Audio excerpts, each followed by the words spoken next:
Hello viewers, আসসালামু আলাইকুম। Welcome to my Aurora cooking studio.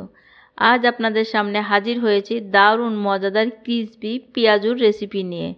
আজ শুধু পেঁয়াজুর রেসিপিই দেখাবো না, এই রমজান মাসে প্রতিদিন বাটাবাটির ঝামেলা না করে কিভাবে এরকম ক্রিসপি পেঁয়াজু তৈরি করা যায় ও সংরক্ষণ পদ্ধতিও দেখিয়ে দিব।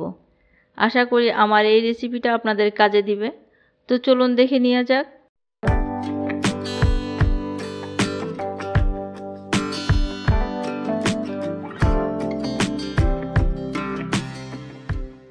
আজ পেঁয়াজুটা তৈরির জন্য আমি এখানে নিয়েছি হাফ কাপ মসুর ডাল ও নিয়েছি হাফ কাপ খেসারির ডাল।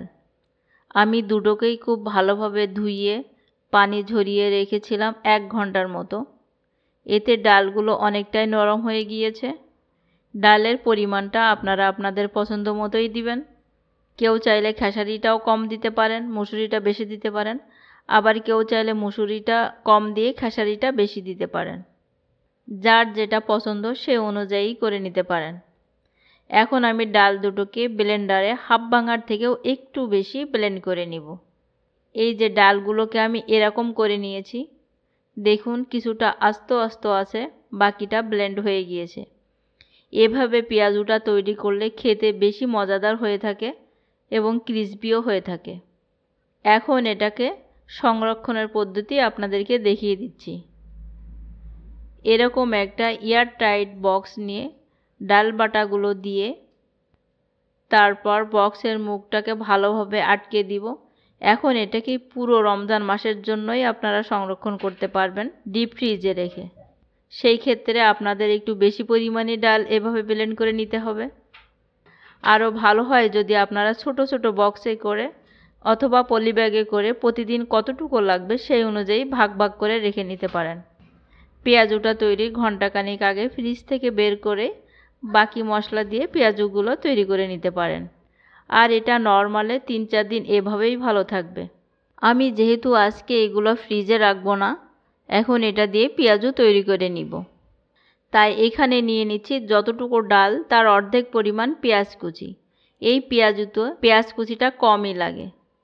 দিয়ে দিচ্ছি হাফ চা চামচ আস্ত জিরা। স্বাদ অনুযায়ী দিয়ে দিচ্ছি কাঁচামরিচ কুচি। পেঁয়াজের ঝালটা আমার এই মরিচ থেকেই আসবে। দিয়ে দিচ্ছি স্বাদ মতো লবণ।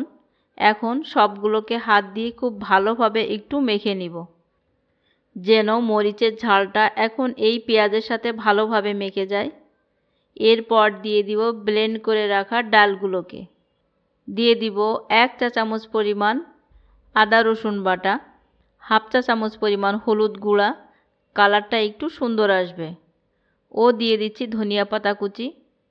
এটা অপশনাল, তবে ধনিয়া পাতা কুচিটা দিলে বেশ ঘ্রাণটা সুন্দর হয় এবং খেতেও ভালোই লাগে। এখানে ধনিয়া পাতা ছাড়াও অনেক রকম শাক দিয়েও এই পেঁয়াজুটা তৈরি করা যায়। আমার বড় বোনকে দেখেছি পুঁই পাতা এভাবে ডালে বেটে পেঁয়াজু তৈরি করতে, সেটাও খেতে অসম্ভব রকমের টেস্টি হতো। আজকে পেঁয়াজুতে কিন্তু আমি কোনো রকম বেসন দিচ্ছি না, কারণ এই ডালেই পেঁয়াজুটা অনেক বেশি টেস্টি হয়ে থাকে। এখানে এক্সট্রা কিছুই করার নাই। এই যে এরকম একটু চেপে পুরু করে নিব। ডালগুলো দেখুন কিছুটা আস্ত আছে, কিছুটা ভাঙা। এই পেঁয়াজুটা খেতে অনেক বেশি ক্রিসপি ও টেস্টি হয়ে থাকে।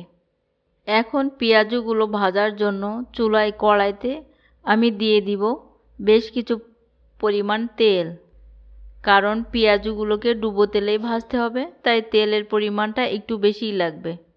তেলটা মিডিয়াম গরম হলেই এভাবে একটা একটা করে পেঁয়াজু আমি দিয়ে দিব। তেল খুব বেশি গরম করে পেঁয়াজুগুলো দিবেন না, তাহলে কিন্তু উপরটা দ্রুতই পুড়ে যাবে এবং ভেতরটা দেখা যাবে কাঁচাই রয়ে গেছে। একটু ফাঁকা ফাঁকা রেখে তেলের ভিতরে আমি পেঁয়াজিগুলোকে দিয়ে দিলাম। চুলাটা কিন্তু এখন মিডিয়াম ফ্লেমেই থাকবে।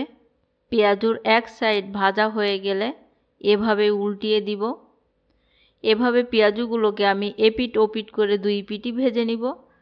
ভাজতে ভাজতে কালারটা যখন এরকম ব্রাউন হবে, তখন একে একে পেঁয়াজুগুলোকে আমি একটা ঝাঁঝরির সাহায্যে উঠিয়ে নিব। উঠিয়ে এভাবে একটু তেল ঝরিয়ে এরকম টিস্যু পেপারের উপরে রাখবো, তাহলে এক্সট্রা তেলটা টিস্যুতেই সোক করে নেবে। এই তো সবগুলো পেঁয়াজু আমার ভাজা হয়ে গিয়েছে। দেখলেন তো কত সহজেই পেঁয়াজুগুলোকে তৈরি করে নিলাম। এই যে কাছ থেকে দেখুন, এখন একটা আমি ভেঙে দেখাচ্ছি। দেখুন উপরটা কিন্তু অনেক ক্রিসপি আর ভেতরটা থাকবে সফট। এটাই হলো এই পেঁয়াজুর বিশেষত্ব। এটা খেতে কিন্তু অনেক টেস্টি হয়ে থাকে। আশা করি আমার আজকের রেসিপিটা আপনাদের ভালো লেগেছে। ভালো লাগলে প্লিজ আমার চ্যানেলটাকে সাবস্ক্রাইব করবেন। আজ এই পর্যন্তই। আল্লাহ হাফেজ।